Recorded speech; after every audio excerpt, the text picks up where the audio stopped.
जय जिनेन।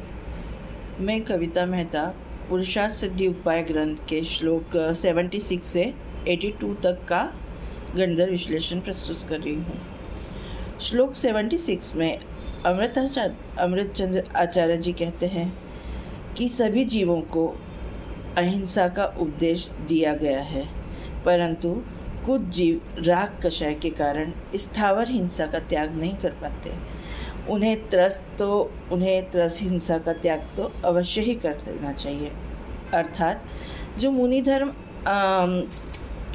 धर्म अंगीकार नहीं कर पाते तो उन्हें श्रावक धर्म तो अवश्य ही अपनाना चाहिए और त्रस्त हिंसा का त्याग कर देना चाहिए, पर इसमें भी स्वच्छंदपना नहीं होना चाहिए। अर्थात कि स्थावर हिंसा के त्याग में आपको यह ध्यान रखना चाहिए कि जैसे आप पानी छान रहे हैं या भोजन पका रहे हैं या द्रव्य धो रहे हैं, तो आपको जितना लिमिटेड पानी चाहिए उतना ही ले। ऐसे नहीं कि आप पानी गिरा दें। आप स्वच्छंदता, आप स्थावर का हिंसा कर सकते हैं तो स्वच्छंदता से द्रव्य का उपयोग करें, ऐसा नहीं करना चाहिए।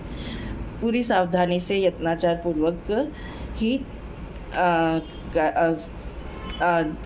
आरंभ के कार्य करना चाहिए, क्योंकि गृहस्थ दशा में आरंभ के कार्य तो करने ही पड़ते हैं।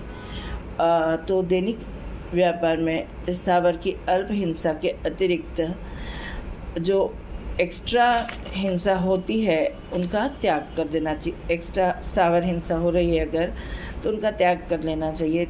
ये देखना चाहिए कि हमारे में मैक्सिमम हम कितने तक हम उसको ध्यान रख सकते हैं।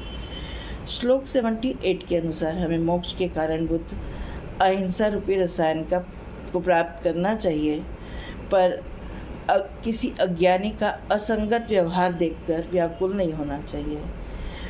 अर्थात कि किसी जीव के बहुत पूर्व में किए गए पाप के कारण जो है पाप उदय के कारण असाता का उदय हो, और अभी किसी दूसरे जीव के जो कि हिंसा करता हो दिख रहा है, पर उसके पूर्व में किए गए पुण्य के कारण अभी साता दिख रही हो, तो हमें विचलित नहीं होना चाहिए कि हिंसा करते हुए भी सुखी है, ऐसा नहीं सोचना चाहिए। बल्कि कर्म बंध का उदय अवस्था का विचार करना चाहिए कि पुराने में बंधे पुण्य के कारण यह अभी साता को भोग रहा है, और यह समझना चाहिए कि हिंसा में धर्म कथापि नहीं है, और अपने कर्मोदय का विचार करके समता भाव रखना चाहिए।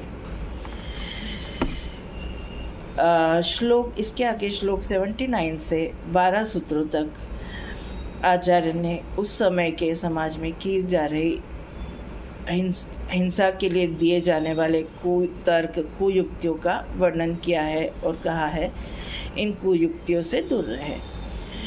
तो भगवान द्वारा कहा गया धर्म बहुत ही सूक्ष्म है। हमारे जैन धर्म के चारों अनुयुगों में वस्तु स्वरूप का सूक्ष्मता से वर्णन है। अतः यह कुयुक्ति तो नहीं मानना चाहिए कि धर्म के निमित्त से होने वाली हिंसा में कोई दोष नहीं है।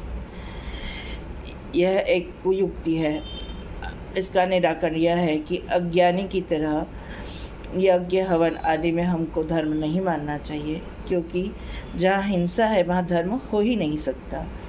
जिन मंदिर पूजा करने में हमें यत्नाचार से अहिंसा का पालन करना चाहिए, और मंदिर पूजा आदि में धन लगाने से जो है धर्म के प्रति लोभ कषाय का त्याग होता है, और धर्म के प्रति अनुराग से विशेष पुण्य का संचय होता है।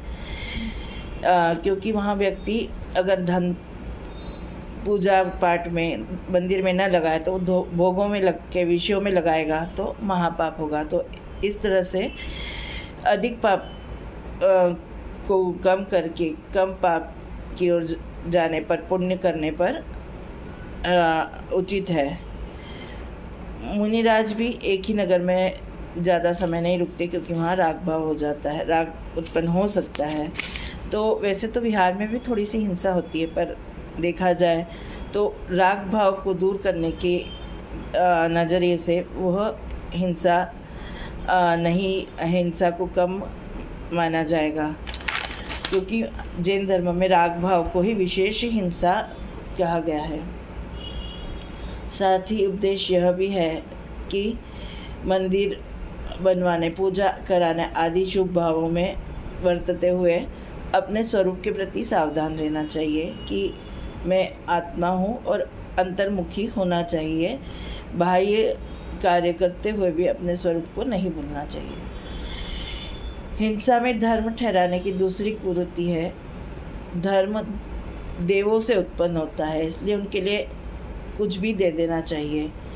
जीवों को भी बलि दे सकते हैं, ये गलत युक्ति है। इसका निराकरण यह है कि यह बुद्धि सर्वथा अविवेकपूर्ण है। जिन धर्म के अनुसार हिंसा महापाप है, पर जीव को मारने से कभी किसी का भला नहीं हो सकता। तीसरी कुयुक्ति है, पूज्य गुरुओं के लिए बकरा आदि का घात करने पर कोई दोष नहीं है। तो इसका निराकरण यह है कि दोष तो सभी,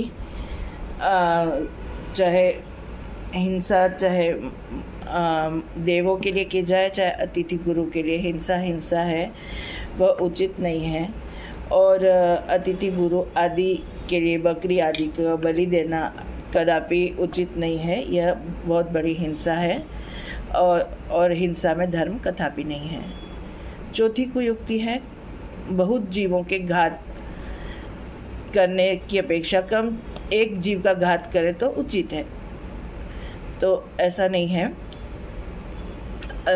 यहाँ पर कहने का तात्पर्य है कि अन्न के लिए बहुत सारी वनस्पति की हिंसा होती है और उसकी बजाय एक पंचेंद्रिय जीव के घात से बना भोजन ठीक है, ऐसा मिथ्या दृष्टि कहते हैं।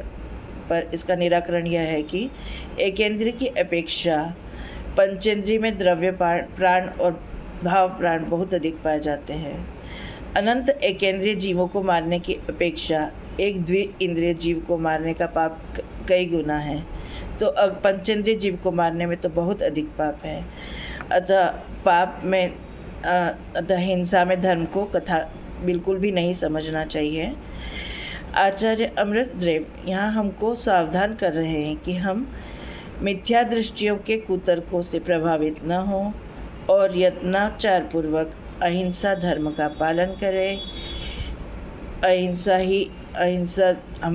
अहिंसा परमो धर्म है। इस जय जिनेन्द्र।